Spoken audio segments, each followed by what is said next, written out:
내전을 피해서 국내로 입국한 예멘 난민이 제주로 몰리면서 논란이 되고 있다는 소식 관련해서 알아보겠습니다. 어떤 일들이 벌어지고 있는 걸까요? 보고 오겠습니다.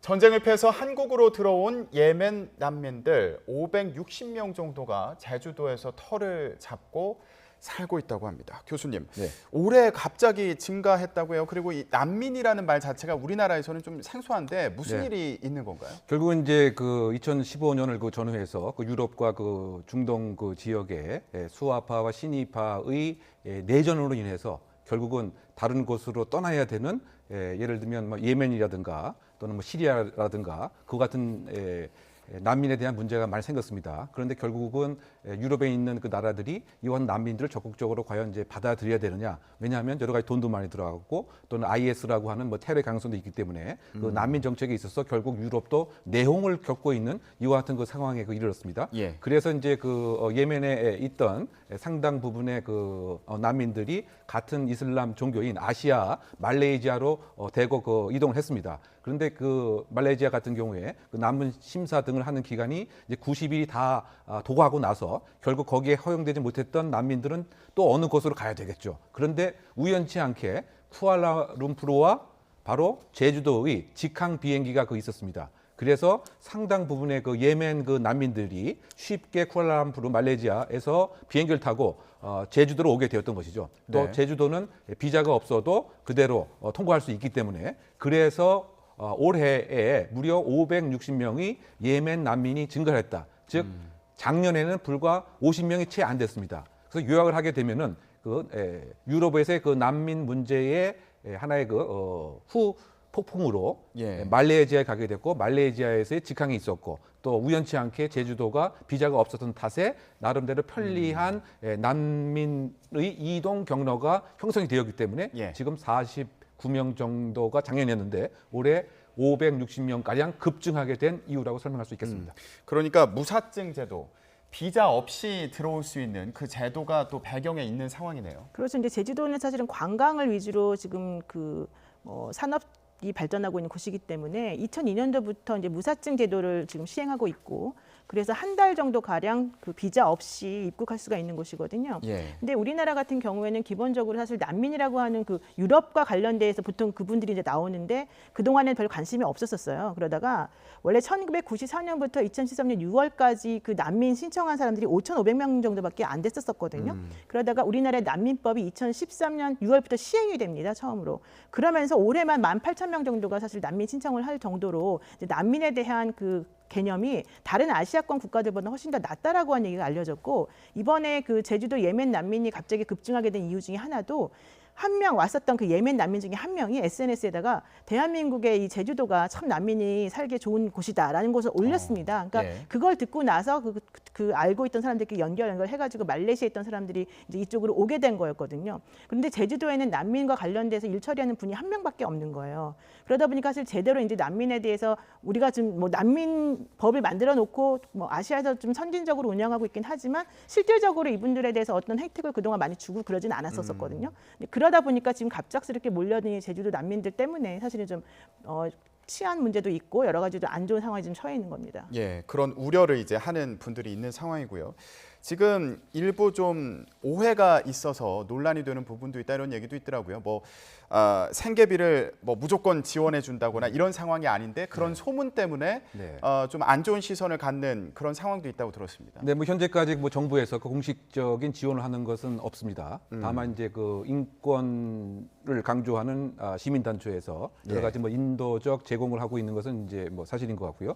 그리고 제주도에서는 예를 들면 이제 취업이 필요한 부분에 한해서 어업이라든가 수산업이라든가 그런 것에 인력이 따르기 때문에 일정한 이제 잡 박람회 같은 것을 마련해서 약 300명의 뭐 취업을 이렇게 연결시켜주는 뭐 그 같은 경우는 분명히 있었던 것이죠. 예. 근데 아직 공식적인 상황은 아닌 것 같고요. 결국은 이제 난민 그 심사를 하는 그 6개월 동안은 취업을 할 수가 없습니다. 근데 그럼에도 불구하고 출입국 관리법에 하나의 그 예외 규정이 있습니다. 급박하는 경우에는 생존을 위해서 일정 부분의 그 취업을 허용하는 뭐 이런 정도의 그 제주도와 그 정부의 그 입장인 것 같고요.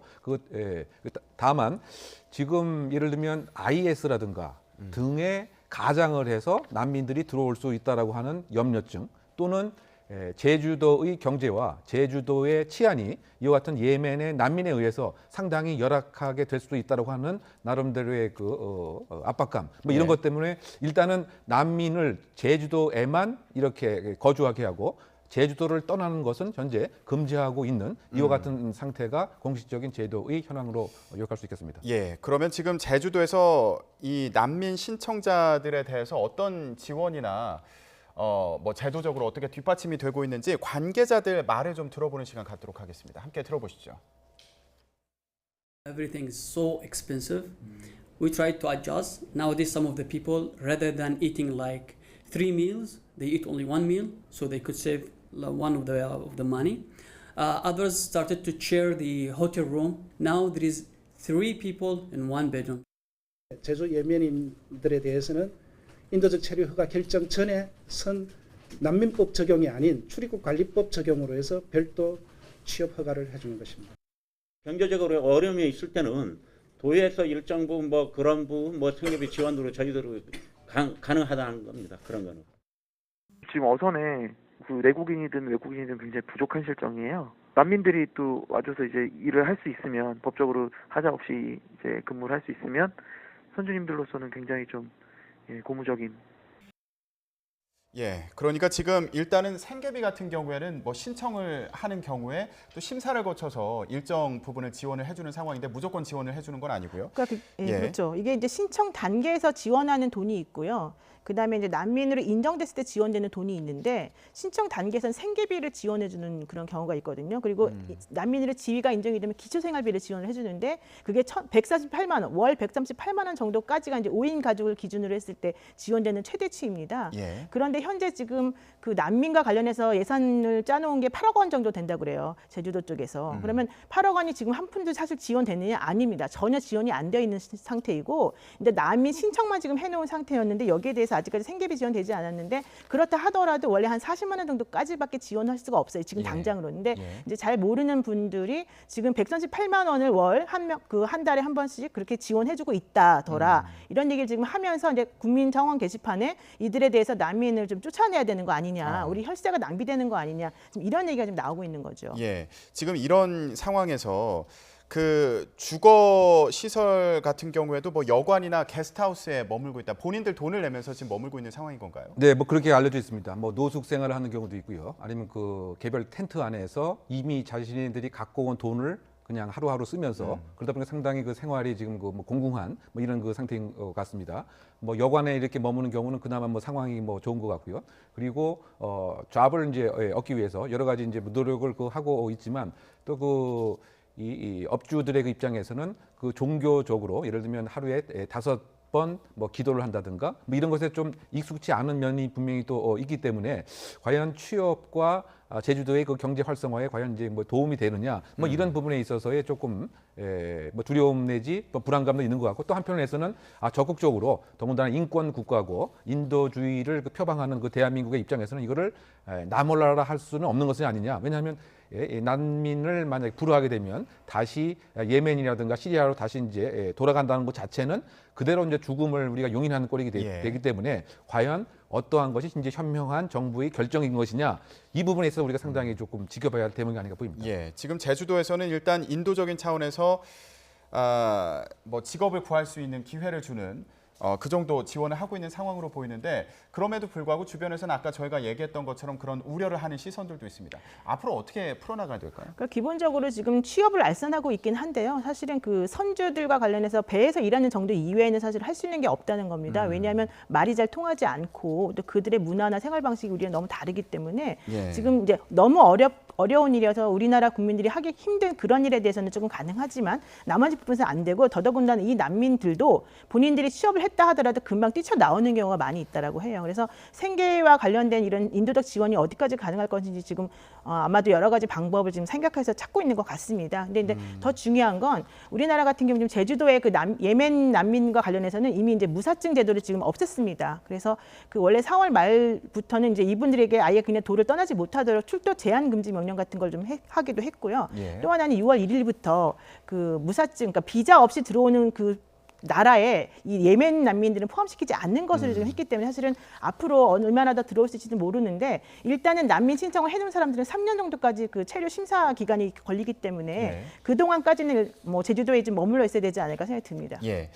주변의 우려를 해소하면서 동시에 이 인도주의적인 지원까지 할 수 있는 그런 방안들을 고민해 봐야 되는 그렇죠. 시점이 아닌가 이런 생각이 듭니다.